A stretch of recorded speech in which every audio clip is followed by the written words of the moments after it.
Ngasi numidang wairam phongkhiba Kangleipak Meragi Pause degi maruoiba pau khara khangasaraga miyamda khudo tamjage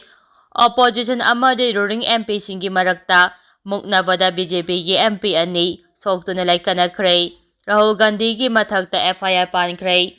Union Home Minister Amit Shah na BR Ambedkar da haikhiba wafam adu mahakpu ikaiba pibane maram aduna mahakna lale haijagadabane haiba wahauda opposition gi member sing kholau kaya ngarang house manungda laurakpadagi Lok Sabha amadi Rajya Sabha animake proceeding yaithokhraba matungda ngasi sa parame mamangda opposition amadi ruling ani gi marakta mungnarakpaga loinana sarangnaba kaya thokre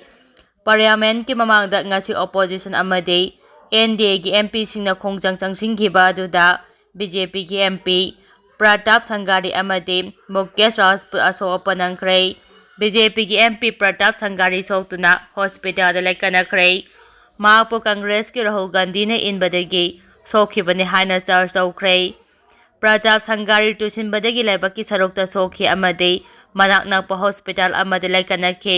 BJP की MP Nisikada Dubendi Rahul Gandhi na Pratap Sarangi bu inbadagi तुसिनदुना सोखपने Congress की मैकेदगी दी Marik Arjun Kharge दी BJP की MP सिना Congress की MP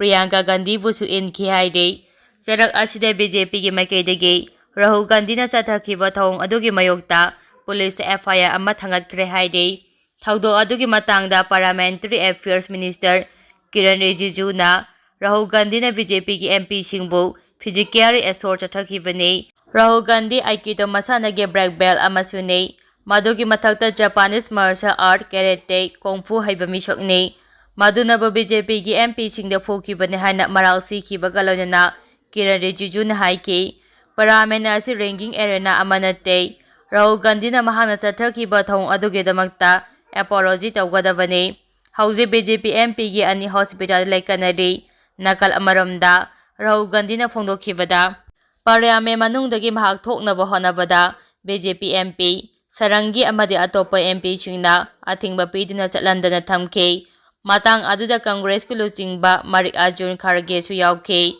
BJP gi MP singna ilakpadagi Marik Arjun Kharge tu chinjana khu uda soke maduda maikai ani intho inchin tawnakhibani amadi irang thokkibani aikona parliament ki mapana thokpagi hak lei amadi thaudo adugi asengba maramsing camera singi footage singdagi uba phangani haike makha tarapa pauda Indian Constitution bu karemnaba Amit Shah phamthado o haiduna Congress की थौमी सिंगना खोंगजंग चंगसिंखरे भारत की state खुदिमकता अखोय पुनमकना इकाय खुमनरिबा Indian constitution बु union home minister Amit Shah ना करेम कथाइनाखिबा दुबु यामना कन यानिंगदब फोंदोरदुना ngasi Manipur Pradesh Congress Committee की leader सिंग अमदे worker सिंगना BT रोता लैबा कांग्रेस बबंदगी कांगला फावबा मियाम की खोंगचा चटखरे खोंगचा अदुदा भारत की कॉन्स्टिट्यूशन बु उचितबा यानिंगदे भारत की कॉन्स्टिट्यूशन बु इकायबा पीबा अमित शाह फमथदो भारत की कॉन्स्टिट्यूशन बु इकाय खुमनगदबने होम मिनिस्टर अमित शाह की थोंग यानिंगदे हाबना चिंगबा खोलाव कया लावके खोंगचा अदुगा मरी लेनिना मणिपुर प्रदेश कांग्रेस कमिटी की MPCC की प्रेसिडेंट कैसा मेगा चंद्रना फोंदोखिबदा father of constitution doctor Ambedkar बो होम मिनिस्टर अमित शाह ना करेम कथाइनबा वरे कया अमा पार्लियामेंट मिफमदा हाइखिबा अदु अमित शाह लाले हाइगदबने नत्रगा होम मिनिस्टर दगी रिजाइन तौगदबने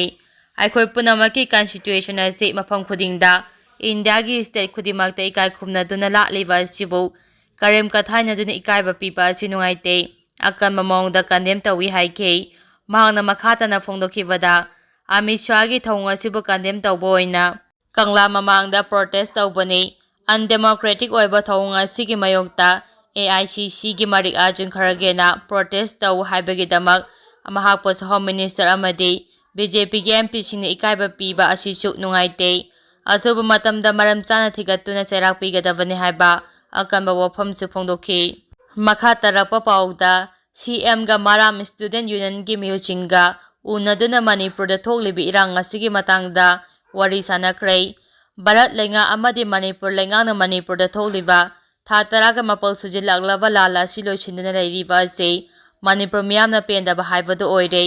चरक सिदा ngasi चीफ मिनिस्टर के सेक्रेटरीटा माराम स्टूडेंट यूनियन के मिहुसिंगा ꯎꯅꯗꯨꯅ ꯃꯅꯤꯄꯨꯔꯗ ꯊꯣꯛꯂꯤꯕ ꯏꯔꯥꯡ ꯑꯁꯤꯒꯤ ꯃꯇꯥꯡꯗ ꯋꯥꯔꯤ ꯁꯥꯟꯅꯕꯗ ꯅꯠꯇꯅ ꯆꯥꯎꯈꯠ ꯊꯧꯔꯥꯡꯒꯤ ꯊꯕꯛꯁꯤꯡ ꯄꯥꯏꯈꯠꯅꯕꯁꯨ ꯈꯪꯍꯟꯈ꯭ꯔꯦ ꯍꯥꯏꯔꯤ꯫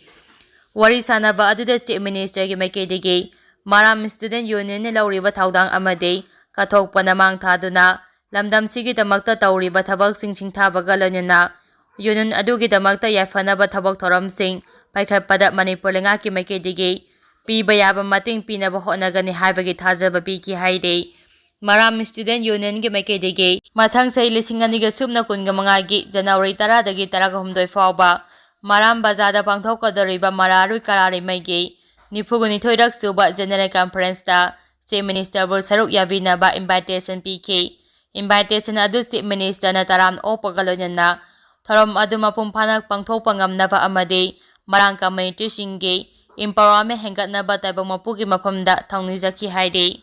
ꯃꯈꯥ ꯇꯥꯔꯛꯄ ꯄꯥꯎꯗ ꯃꯅꯤꯄꯨꯔ ꯍꯥꯏ ꯀꯣꯔꯠꯅ ꯂꯤꯁꯤꯄ꯭ꯔꯤꯌꯥꯒꯤ ꯐꯦꯁꯕꯨꯛ ꯊꯤꯡꯈꯤꯕꯒꯤ ꯃꯥꯌꯣꯛꯇ ꯃꯦꯇꯥꯗ ꯅꯣꯇꯤꯁ ꯏꯁꯨ ꯇꯧꯅꯕ ꯈꯪꯍꯟꯈ꯭ꯔꯦ꯫ ꯂꯤꯁꯤꯄ꯭ꯔꯤꯌꯥꯗ ꯁ꯭ꯃꯥꯔꯠꯕꯤ ꯑꯒꯅꯤ ꯕꯦꯁꯠ ꯆꯦꯟꯖ ꯃꯦꯀꯔ ꯑꯦꯋꯥꯔꯗ 2023 ꯄꯤꯗꯨꯅ ꯏꯀꯥꯏ ꯈꯨꯝꯅꯕ ꯎꯠꯀꯗꯧꯔꯤ꯫ ꯍꯥꯏ ꯀꯣꯔꯠ ꯑꯣꯐ ꯃꯅꯤꯄꯨꯔꯒꯤ ꯖꯁꯇꯤꯁ ꯑꯍꯟꯊꯦꯝ ꯕꯤꯃꯣꯜꯒꯤ ꯕꯦꯟꯆꯅ ꯉꯔꯥꯡ ꯃꯅꯤꯄꯨꯔ ꯂꯩꯉꯥꯛꯅ ꯂꯤꯁꯤꯄ꯭ꯔꯤꯌꯥ ꯃꯆꯤꯃꯦꯟꯅꯕ ꯃꯍꯥꯛꯀꯤ ꯑꯣꯐꯤꯁꯤꯌꯦꯜ ꯐꯦꯁꯕꯨꯛ ꯑꯦꯀꯥꯎꯟꯠ ꯊꯤꯡꯖꯤꯟꯕꯒꯤ ꯃꯥꯌꯣꯛꯇ ꯐꯦꯁꯕꯨꯛ ꯃꯦꯇꯥꯗ ꯅꯣꯇꯤꯁ ꯏꯁꯨ ꯇꯧꯅꯕ ꯈꯪꯍꯟꯈ꯭ꯔꯦ꯫ ꯃꯅꯤꯄꯨꯔ ꯂꯩꯉꯥꯛꯀꯤ ꯃꯥꯏꯀꯩꯗꯒꯤ ꯂꯤꯁꯤꯄ꯭ꯔꯤꯌꯥꯒꯤ ꯄꯣꯁꯠ ꯀꯌꯥꯅ ꯑꯟꯗꯔ ꯀꯝꯃ꯭ꯌꯨꯅꯤꯇꯤ ꯀꯨꯀꯤ ꯃꯄꯨꯛꯅꯤꯡ ꯅꯨꯡꯉꯥꯏꯔꯣꯏꯗꯕ ꯋꯥꯐꯝ ꯀꯌꯥ ꯐꯣꯡꯈꯤ ꯍꯥꯏꯅ ꯐꯣꯡꯗꯣꯔꯛꯂꯤ꯫ ꯂꯤꯁꯤꯄ꯭ꯔꯤꯌꯥꯒꯤ ꯄꯤꯇꯤꯁꯟ ꯑꯗꯨ senior advocate Khaidem Mani, advocate Mahoubam Rakesh, advocate Aribam Niteshori, advocate Aribam Gautam Sharma ꯑꯃꯗꯤ ꯑꯦꯗꯚꯣꯀꯦꯠ ꯈꯥꯡꯉꯦꯝꯕꯝ ꯁꯃꯨꯡꯉꯧꯅ ꯄꯨꯟꯅ ꯊꯥꯔꯛꯈꯤꯕꯅꯤ꯫ ꯂꯣꯏꯅꯅ ꯃꯅꯤꯄꯨꯔ ꯂꯩꯉꯥꯛ ꯑꯃꯗꯤ ꯚꯥꯔꯠ ꯂꯩꯉꯥꯛꯀꯤ ꯃꯤꯅꯤꯁꯇ꯭ꯔꯤ ꯏꯟꯐꯣꯔꯃꯦꯁꯟ ꯑꯦꯟꯗ ꯇꯦꯛꯅꯣꯂꯣꯖꯤ ꯃꯥꯏꯀꯩꯗꯒꯤ